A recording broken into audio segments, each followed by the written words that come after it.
Congratulations on reaching week 6, applying human rights to policing. And wow, what a great experience this past week, where you're able to interview members of a community organization to figure out their perspective of what human rights policing looks like in their own community.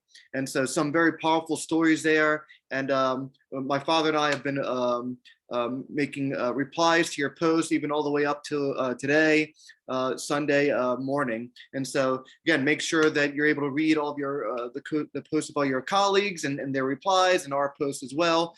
A lot of exciting ideas there, where we're able to really take a lot of the ideas that we've discussed in the class and use that in our interviews to, in some ways, even teach members of the community human rights policing.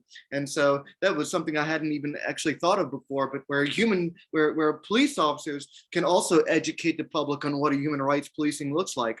And some of you came up with great stories, and like I said before, it's not just our world, it's their world too. It's the community that we police. It's their community just as much as our community. And so we wanted to bring in their voices to this class, so we can learn what human rights policing looks like to them, and we can consider that and reflect on that and see how that informs our own work as police officers to advance human rights policing and make it a reality. So outstanding job. We're very excited about a lot of the stories that we read, and where you're going to take it from there. And so this week now, you get to apply all the ideas that we've discussed in class, all the concepts, all the theories, and actually apply it to how we've conducted our own police work.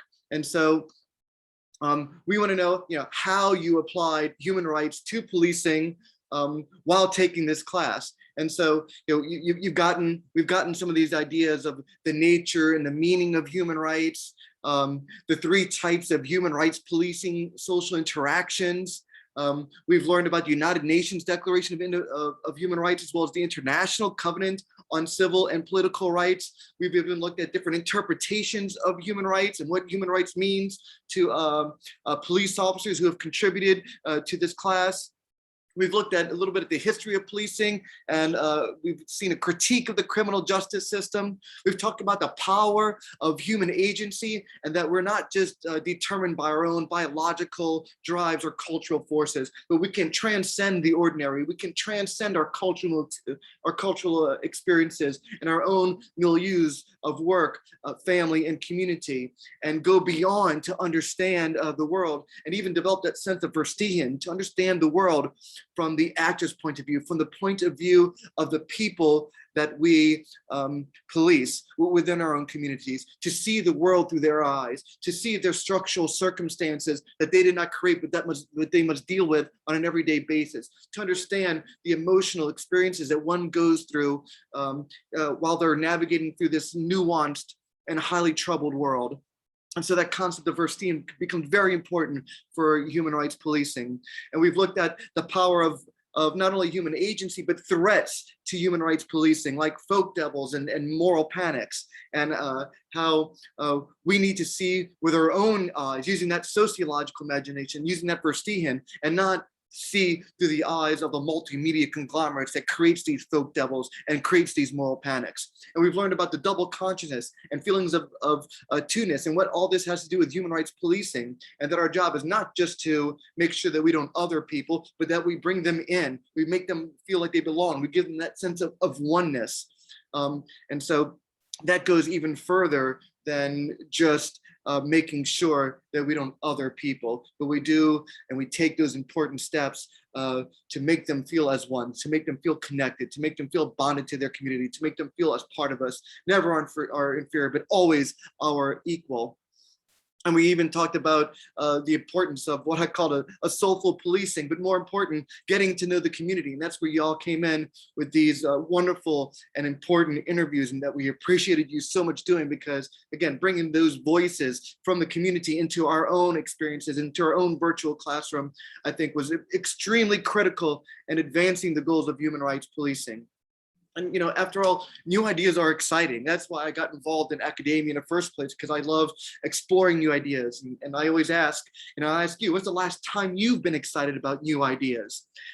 That's one of the thrills of life, is exploring new ideas, thinking in new and creative ways. And more important is then applying them, putting them into practice, making them a reality, so we can not only interpret and understand the world, but change it. And we believe that police officers can be the harbinger to usher in a human rights into this world, and they can do it through their police work.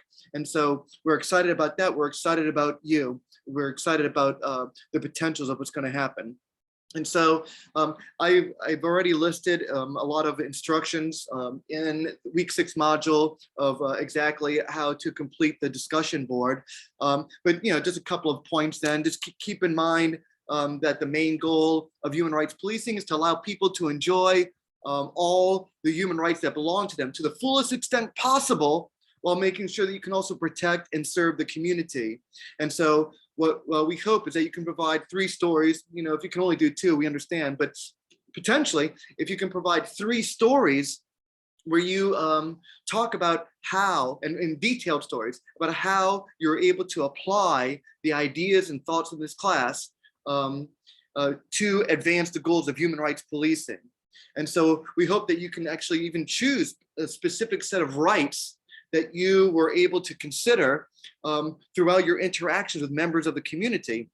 To even list what kind of rights you're talking about, from the Declaration of Human Rights or the International Covenant of Civil and Political Rights, and how you decided to either allow people to enjoy their human rights or prevent them temporarily from enjoying their human rights, and give reasons and explanation for that throughout your entire thinking. So we know then how you're able to apply human rights policing while taking this class. I would like to have given you more examples from police officers, but I'm still trying to get examples from police officers who have applied human rights policing to their jobs. But at least I was able to provide one in this module, and perhaps you can read that if you like. And so nonetheless, I'll stop the video here. We're really excited to see in which ways you're able to apply the ideas and concept of this class to your work, and more specifically, how you're able to apply human rights to policing while you're taking this class. We're stoked for you. We're really looking forward to reading all of your posts and commenting on it, and we'll make sure that we have one more video before we end this. But I know my father and I have been talking about how impressed we are with each of you, with everyone in this class, with the new ideas that we've put forth, the ideas that you've put forth. And now it's all about application, taking ideas, theories, and concepts and applying it to make the world better. And so we're excited for that. We're excited for you. And we look forward to this coming week. Thank you so much. We appreciate it as always.